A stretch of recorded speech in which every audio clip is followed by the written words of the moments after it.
Really a criminal trying not to be one. I've been arrested for 26 violent felonies. Oh my God. All violent. Who are you fighting? Everyone. I love to fight. It's my favorite thing to do. That is my problem. At 1:05 in the afternoon on Mother's Day, May 9th, 2021, Kaylin Adams answered her phone. The voice on the other end was Wilanna Bibbs, her best friend, her sister in everything but blood. The woman who was like family to her in the specific way that some friendships become when they have been built with enough honesty and enough presence and enough time that the word friend no longer fully covers what exists between two people. Wilanna was crying. She was screaming. Kaylin could hear her breathing heavily, the specific and unmistakable sound of someone who is moving fast, running, afraid. She could hear vehicles in the background, and Wilanna told her. She said what she knew. She said her boyfriend was going to kill her. 20 minutes later, at approximately 1:25 in the afternoon, Davenport police responded to the 1500 block of Calvin Street for a disturbance. When they arrived at the house, they found Wilanna Simone Bibbs, 20 years old, from Durham, North Carolina. Davenport Fire and Medic pronounced her deceased at the scene. She was right. She told her best friend 20 minutes before the end. She said the words out loud. She named the danger with the specific clarity of someone who had already processed what was coming and was making the call that every person in her situation deserves to be able to make, the call that reaches someone who loves you and tells them where you are and what is happening. The call that should have been enough to change what came next. It was not enough. Justin Lamont Wright, 31 years old at the time of the murder and 34 by the time the jury returned its verdict, shot Wilanna Bibbs on Mother's Day 2021 in Davenport, Iowa. She was 20 years old. She had moved from Durham to Atlanta to pursue a singing career. She had met a music producer who had platinum credits and industry connections, and the kind of access to the music world she had come to Atlanta to reach. She had been dating him for a few months, and she died 2,000 miles from home on a Sunday afternoon while her best friend was still on the phone. Welcome to the Crime Files TV. This channel covers the stories from Black American communities that deserve to be told completely. If you are new here, subscribe now and hit the bell. This verdict came in on April 10th, 2026. The life sentence was delivered shortly after. This is the full story of Wilanna Bibbs, from Durham to Atlanta to Davenport, from the dream to the phone call to the courtroom where her family told the man who killed her they had no words of forgiveness. Now let's go back to where it started. Wilanna Simone Bibbs was 20 years old. She was from Durham, North Carolina, where she had grown up with her parents Thomas and Cassandra Bibbs, and built the relationships and the identity and the specific combination of talent and determination that brought her to Atlanta in the first place. Her mother described her as a talented singer and makeup artist. Those two skills together tell you something specific about who Wilanna was. She could perform. She understood aesthetics. She could make herself and other people look exactly the way they wanted to look for the moments that mattered. She was building a creative life from multiple angles simultaneously, the way young artists do when they are serious about what they want and willing to work toward it from more than one direction. She moved to Atlanta to launch a singing career. That decision, made by a 20-year-old from Durham who believed in her own talent enough to relocate to one of the most competitive music cities in the country, is not a small decision. Atlanta is the center of a music industry that has produced some of the most commercially successful and culturally significant music in the last 30 years. It is a city where the distance between an aspiring artist and the infrastructure that can make a career is smaller than in most places, where producers and songwriters and label representatives move through the same spaces as the people trying to reach them. It is a city full of young Black artists who have made exactly the move Wilanna made, who have packed their talent and their hope and their willingness to work into a car or a bus or a plane and arrived in Atlanta ready to find out what they are made of. Wilanna found out she could make connections. She moved to Atlanta and she met people. She met Kaylin Adams, who became her best friend, who testified at the trial that Wilanna was like a sister to her, who answered the phone at 1:05 on Mother's Day and heard her best friend crying and running and saying her boyfriend was going to kill her. She met Justin Lamont Wright. Justin Wright was known professionally as Jay Wright. He was from Atlanta. He had been in the music industry since he founded Camp Entertainment Worldwide in 2011 a company that grew into a significant independent force in the Atlanta music ecosystem. He was a multi-platinum songwriter. His credits included work with artists whose names are household words in Black American music: Bow Wow, Timbaland, Cash Doll, DJ Khaled. These are not minor credits. These are not the accomplishments of someone at the edges of the industry. Wright had access. He had relationships. He had the kind of professional standing in Atlanta's music world that someone like Wilanna Bibbs, newly arrived from Durham and trying to find her footing, would recognize as meaningful. He was 31 years old. She was 20. He had a decade of industry experience. She had her talent and her ambition and a few months in Atlanta. They began dating. The relationship was a few months old by the time Mother's Day 2021 arrived. Short, recent, the specific stage of a relationship where most people are still figuring out the person they are with, where the fullest picture of who someone is has not yet emerged, where warning signs can be present without being legible to someone who is still in the early optimistic phase of something new. What brought them to Davenport, Iowa on Mother's Day is that they were visiting Wright's family. Davenport is in Scott County on the Iowa side of the Quad Cities, the metropolitan area that straddles the Mississippi River between Iowa and Illinois. Wright had family there. The trip from Atlanta to Davenport is not a casual drive. It is a journey of more than 800 miles. Wilanna made that trip with Justin Wright to a city where she knew no one except through him, to visit his family in a home on Calvin Street. That was his geography and not hers. She was 2,000 miles from Durham. She was 800 miles from the Atlanta community she had been building. She was in a house with his people in a Midwestern city on Mother's Day, and she was 20 years old. The specific vulnerability of that situation deserves to be named because it is one of the most consistent risk factors in intimate partner violence cases. Isolation from support networks, being in unfamiliar geography, being dependent on the partner for the social infrastructure of the visit. Wilanna Bibbs in Davenport, Iowa on Mother's Day 2021 had one person she knew well in that house, and that person was the danger.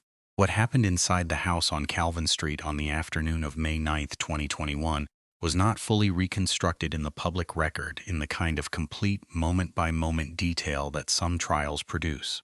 What the trial established was the sequence and the outcome. An argument developed.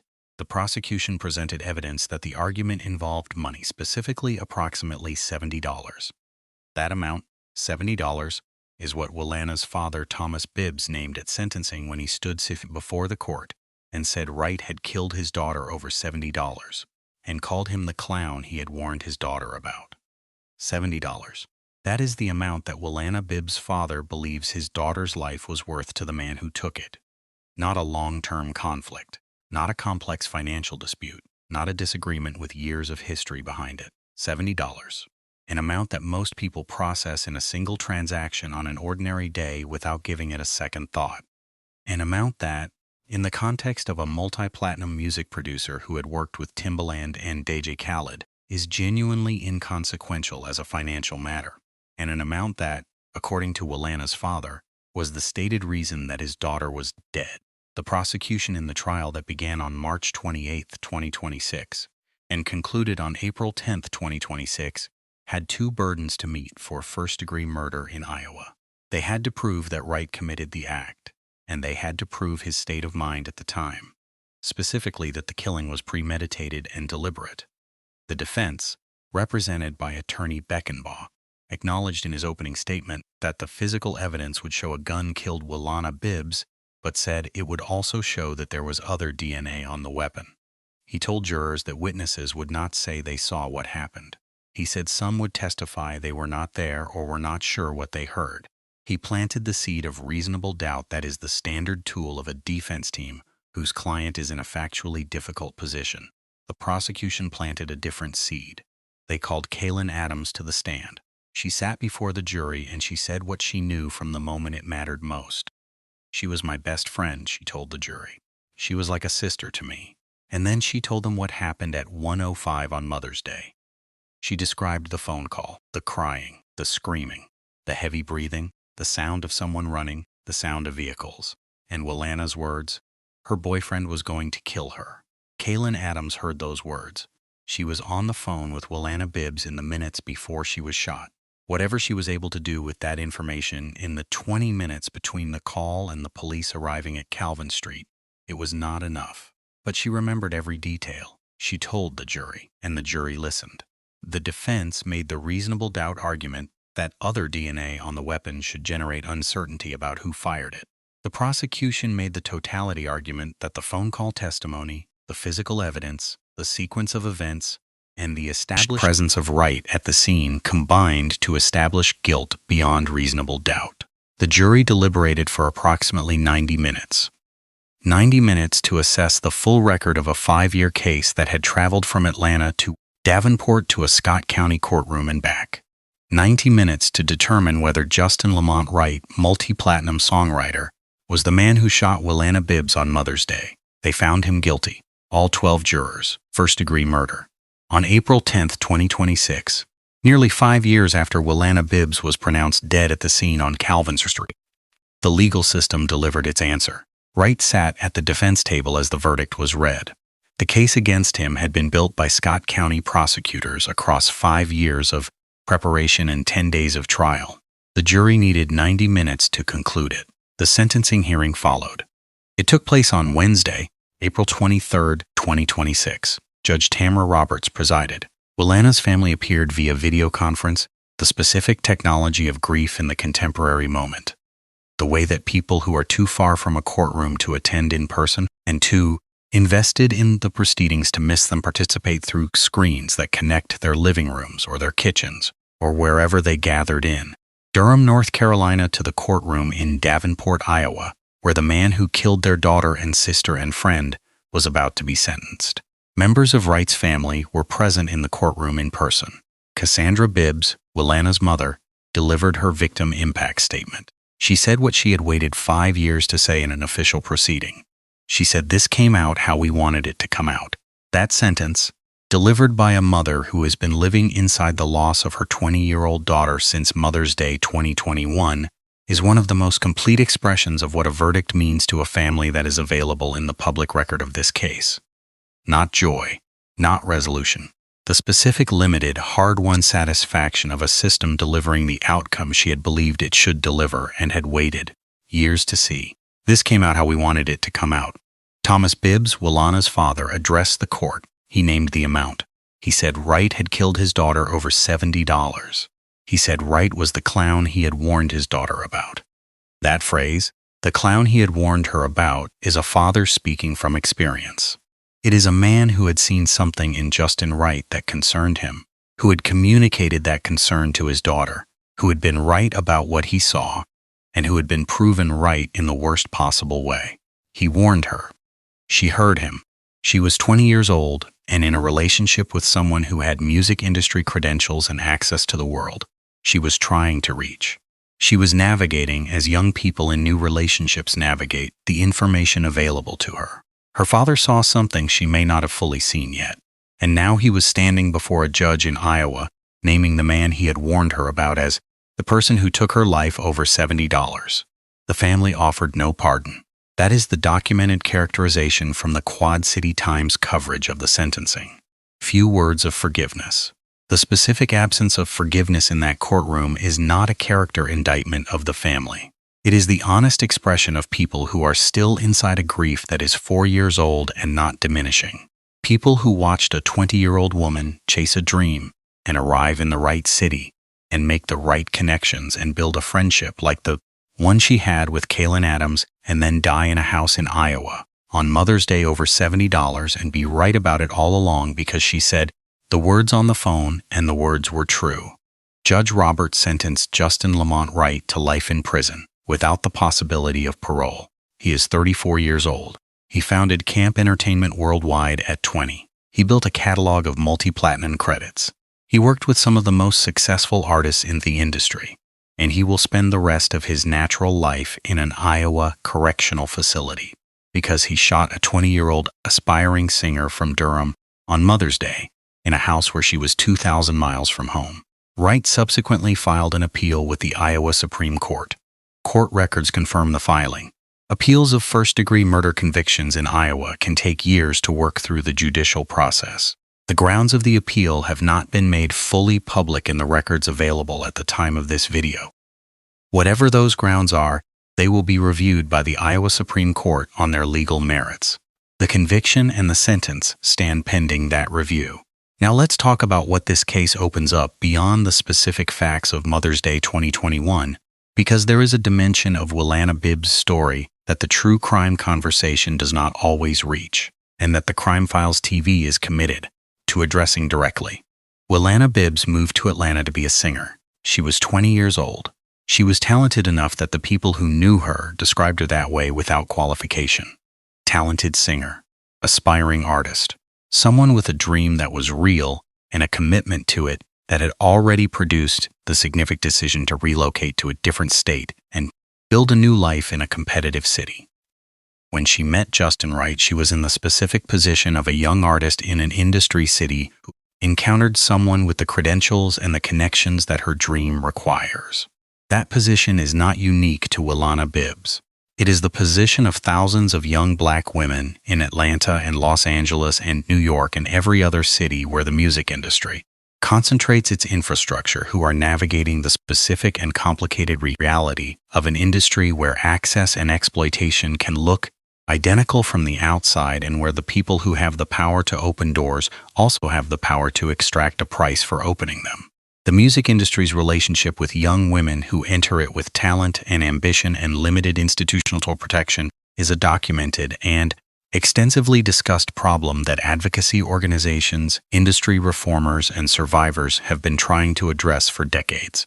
The specific power differential between a multi-platinum producer and a 20-year-old aspiring singer who has been dating him for a few months is the kind of differential that can make warning signs harder to read and exits harder to take. When the person you are with is also your connection to the world you came to a city to reach, leaving that person is not simply an emotional decision. It is a professional one. It requires giving up access that may feel irreplaceable. And that calculus, the weight of the professional alongside the weight of the personal, is part of what makes the situation that young women like Wilanna find themselves in more complicated than it appears from the outside. None of that is a statement that Wilanna Bibbs should have seen what was coming. She could not have seen it. She was 20 years old in a short relationship with a man whose public profile was entirely inconsistent with the kind of violence that ended her life in Davenport. She made the call to Kaylin when she knew. She said the words. She named it. She was right. And she was still inside the house on Calvin Street when the call she made could not reach far enough to change what was already in motion. Kaylin Adams sat on the witness stand at the trial of Justin Wright and told a jury that Wilanna Bibbs was her best friend and was like a sister to her.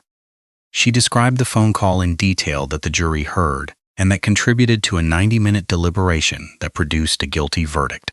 She was the voice Wilanna reached for in the minutes before she died. She was the person who heard what was happening and who has been carrying what she heard since May 9th, 2021.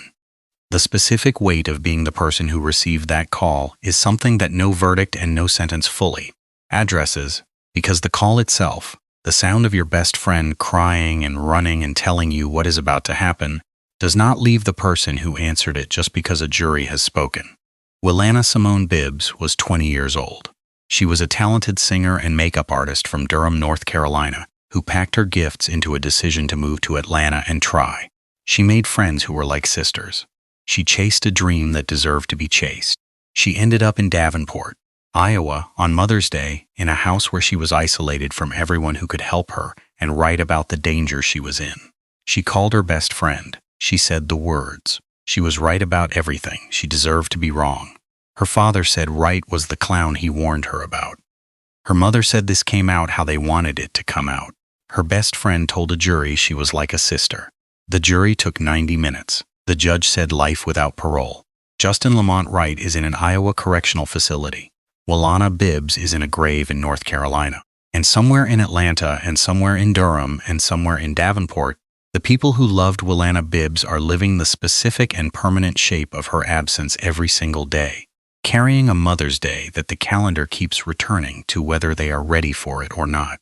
If you are in a relationship where you have made a phone call, like the one Wilanna made at 1:05 on Mother's Day, where you have said words like the words she said, where you have named the danger to someone who loves you, please do not stop at the phone call. Please reach out to the National Domestic Violence Hotline at 1-800-799-7233.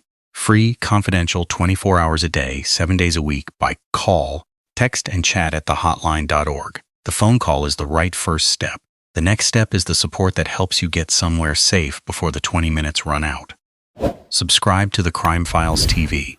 Share this video for Wilanna, for Cassandra Bibbs, for Thomas Bibbs, who warned her and was right and has been carrying that truth since Mother's Day, 2021.